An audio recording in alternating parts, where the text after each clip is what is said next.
Hello traders, hello friends, welcome again to my channel. I'm Coach Jay, and of course for today's video, let's check the market updates of gold, Euro USD, and GBP USD. But before that, let me invite you po to join our Discord community wherein makikita nyo na nagsishare kami ng aming mga chart analysis setups, okay? Tapos meron din kaming may mga live session kami every week. So, pwede nyo kaming makausap, pwede kayong makapagtanong sa amin directly, sa aming mga coaches. And syempre, if meron kayong mga concerns, yan, meron kaming mga chat. Okay, so free lang naman po ito if you will deposit sa aming trusted and regulated broker na PU Prime. Okay, so ilagay ko na lang po sa description dito yung link if you are interested. Okay, so let's begin. First, let's check the US dollar index looking at the daily time frame.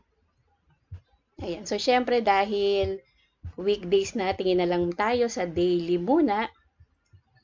Ayan, so yesterday nagkaroon na naman ng sell-off dito sa US dollar. Okay, nakita natin yung candle na yan na shooting star, no? Okay. And then, looking at the 15 minutes kung ano yung nangyari, sige, himayin natin ng konti dahil yesterday may high impact news, diba? Sana yung Forex Factor. Okay. Ayan, yesterday, Tuesday, May 14, yung core PPI, maganda yung result niya, no? Kasi actual is greater than the forecast. Yan, tingnan natin. So, kaya yan, una nagkaroon siya ng spike pataas. However, nung nagsalita na si Fed Chair Powell speak, ayan na. Kasi mukhang based sa sinabi niya, let's check some news. Kaya biglang nagkaroon ng sell-off.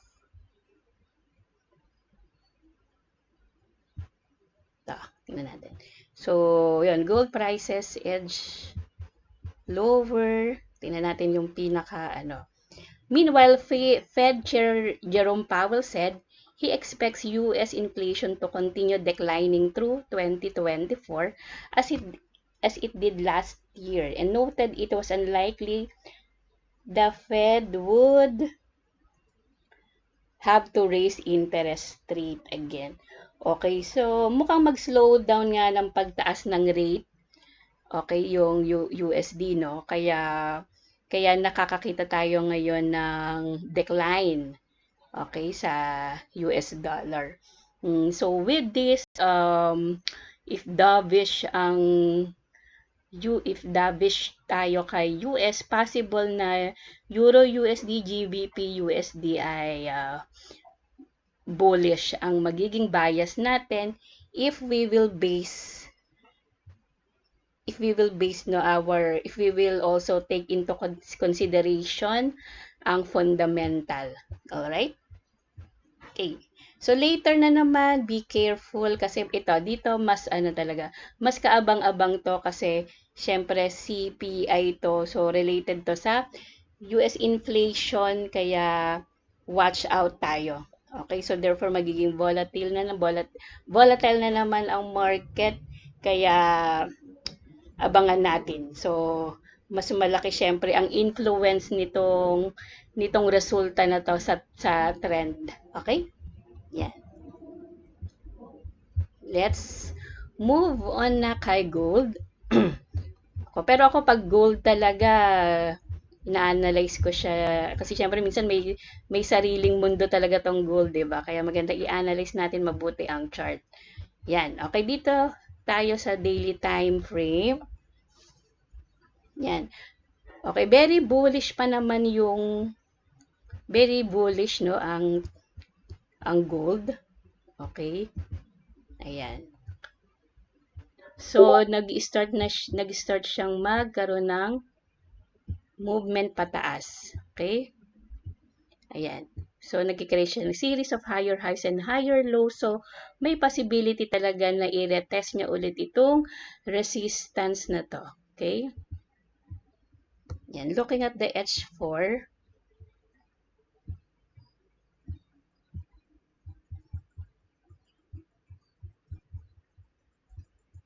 Yan. Dito naman sa H4.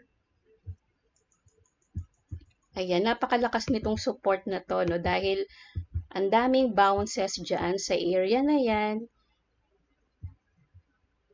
Okay, yan o. Pag natatas niya talaga to, umaakyat. Ayan, niretest niya ulit, umakyat. Tapos, ayun na, no, nag-continue na siya mag-move to the upside. Right? So, even H4 ay bullish ang pinapakita sa atin. Okay, so magiging bearish lang ako dito kay gold if nagkaroon ng breakdown dito sa strong support na to. Okay? So, kapag bumaba siya dyan, yan. So, medyo magiging neutral to bearish na ako kay gold. Pero ngayon na nasa dito siya sa dito no above this strong support, bullish ako kay gold. Okay? Yan. So, let's move down to the 15 minutes. Okay? So, yesterday na nakapag-trade din tayo rito dahil ito yung naging thought process ko kung bakit ako nag-trade yesterday sa gold dahil okay, so as explained, no, nagkaroon nga ng several rejections dito sa area na to. Tapos tapos na-break niya itong na-break niya itong resistance na to sa 15 minutes. Okay. Ayan, na-break niya ito. Nagkaroon ng bullish candlestick. Okay, nagkaroon ng bullish candlestick. Plus ito nga hammer pa, 'di ba? So ang dami ng sign sa atin na talagang magmo-move na siya to the upside. Yan. So nung nung nakita ko siya, yan, nakapag-long na ako dito sa may area na to. Okay, tapos, syempre, ang TP ko muna ay hanggang dito sa previous high. Okay, tapos ang SL ko lang, syempre, hanggang dyan lang. Yan. So, ngayon, pag I'm still waiting, no, na mag-trade ulit, okay, yan. So, maybe, mamaya maghahanap ulit ako rito, pero, habang ganito yung structure niya, buy opportunities muna. So, pag nagkaroon dito ng pullback ulit, nag-retrace siya, and yun, magbabay ulit ako. Okay? So, bullish tayo kay gold. Next naman, Euro USD.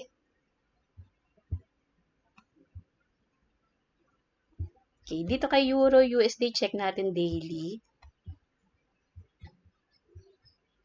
Okay, so dito naman sa Euro USD, ang ganda rin ng trend niya to the upside. Okay, meron talaga siyang wave na pataas siya. Okay, kaya lang currently ang price ay approaching na dito sa resistance level na to and mukhang supply level din siya.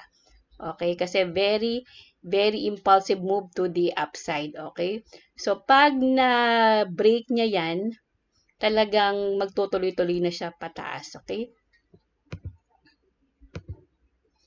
ayan. So if ang gagawin ko diyan mamaya, no, kasi mayroong high impact news mamaya na very important, possible na ayan, medyo tight lang ang galaw niya. Okay, ayan, so hintayin natin na ma-break ito. Okay, ma-break itong resistance na to or supply level na to. That's the time pag na-break niya yan and magkaroon ng pullback, pasok tayo dyan, okay? Or kung aggressive naman kayo, pwede kayong mag-buy stop na dito. Yan. Tapos, ang target nyo, yan, syempre ang target nyo ay hanggang dyan. And medyo tricky nga lang mag-buy stop, no? Kasi hindi natin alam saan ilalagay yung ating stop loss since hindi pa natin sure um, kung talagang magkakaroon ng breakout dito. Okay? Ayan. Pero sa nakikita ko ay bullish talaga si Euro USD for now because dahil syempre nagbe-base lang naman ako sa nakikita ng mata ko. Okay? Dahil nagkaroon na dito ng change of structure from downtrend. Ayan. Okay? From downtrend to nagke-create na siya ng series of higher highs and higher lows. Okay? So mukhang meron ng shift or change of structure. Ayan. So, kaya iyan yung basis ko kung bakit ako bullish kay Euro USD. Tapos, fundamentally pa, mukhang magiging dovish tayo kay US dollar. So, syempre, kabaligtaran ito, syempre yung US dollar index ay negatively correlated kay Euro USD. So, therefore, kung bearish tayo kay US dollar, bullish naman tayo kay Euro USD. Okay? Ayan. And of course, we can trade dito sa 15 minutes para mas maganda yung magiging okay. So dito sa 15 minutes hindi pa maganda. Okay, ang alam lang natin no, meron talagang rejection to the upside, okay? Ayan. So siguro hintayin natin siyang ayan. So, nagkaroon na rin ng breakout dito sa resistance level na to. Okay. Tapos, meron pang hammer dito. Ayan. Hintayin natin na mag-retrace siya. Ideally, dito sa area na to. Tapos, saka tayo mag-buy and then we can target yung resistance level na nakita natin sa daily, which is ito. Yan. So, mga ilang pips din yan, di ba? 15 minutes. Patience is the key talaga dito sa trading. Ayan. So, if check natin yung pips kung gaano ka ayan. Ayan. So, mga 60 pips din. Okay? Ayan. So, napakalaking ano na rin yan. Okay. But for now, let us mag-set tayo ng already. Yan. Okay? So, gold, Euro USD bullish. Okay? Yan. Let's move on to GBP USD. Let's check the daily time frame.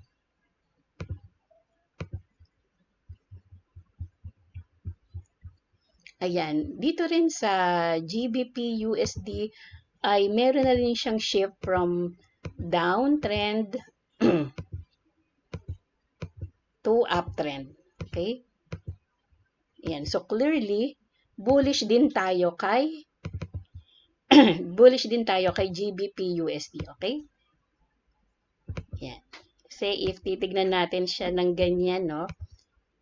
Okay? Clearly talagang from downtrend to uptrend ang pinapakita niya dito sa daily time frame. Okay? Kasi ayan, nagkakaroon na siya ng series of higher highs and higher lows. Okay?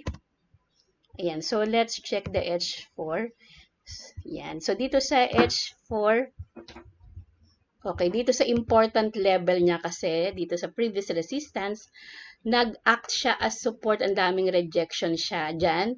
So, therefore, napakagandang support niyan. And then, nung ang price ay above na dito sa EMA 200 and nagkaroon na dito ng tweezer tweezer bottom, ayan, nag-enter ako dyan kagabi, which is na-share ko rin to sa aming community.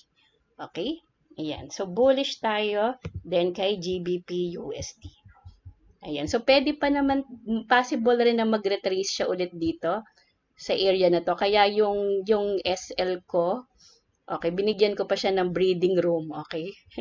Para if ever man na mag-wiggle-wiggle siya dyan, okay lang. Okay, pero before the high impact nyo, syempre, i-double check ko ulit itong yung mga ongoing trades ko. Okay? Ayan lang. So, thank you very much for watching. I hope marami ulit kayong natutunan sa video na ito. See you ulit next time. Bye-bye!